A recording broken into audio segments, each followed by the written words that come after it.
And we stand with our fellow Africans and of course then looking at African perspective, a focus on continental developments tonight. President Cyril Ramaphosa says South Africa will only give support to Zimbabwe within its means. He was speaking at the opening session of the third South Africa-Zimbabwe Binational Commission that was recently underway in the capital Harare. Zimbabwe is in a dire economic situation following targeted sanctions by the EU and the United States. Let's see how she will tackle this issue and many more. African Perspective Anchor Tsepiso Makwetla is here, and you can join her hour-long program starting at 9 o'clock tonight. So welcome, Tsepiso. So a focus on Zimbabwe.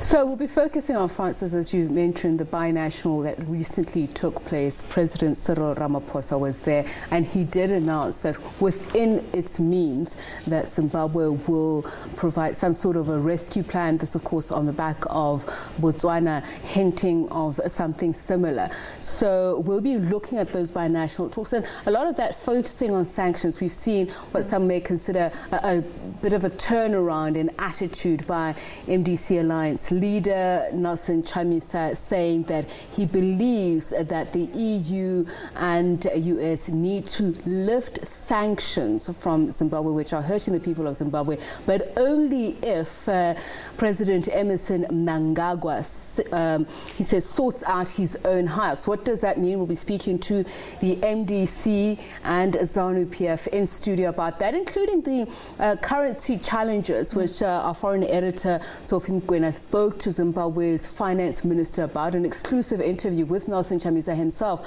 not only about that and the political dialogue that's been mooted between the two parties in order to bring about some sense of peace in Zimbabwe so the country can function. But he also talks about problems within his own house. It seems that he is under siege, according to reports, saying that the issue of legitimacy of his leadership is finally going to be sorted out when the MDC goes to Congress. So that's within that opposition party itself. And these two parties have worked together before. There's been a government of national unity once, but we're not talking about that. Just getting through the next few years. Well, it's important to note, Francis, that GNU also happened under different leadership. So under the MDC, it would have been Tsvangirai. Under ZANU-PF, it would have been President Robert Mugabe, who, by the way,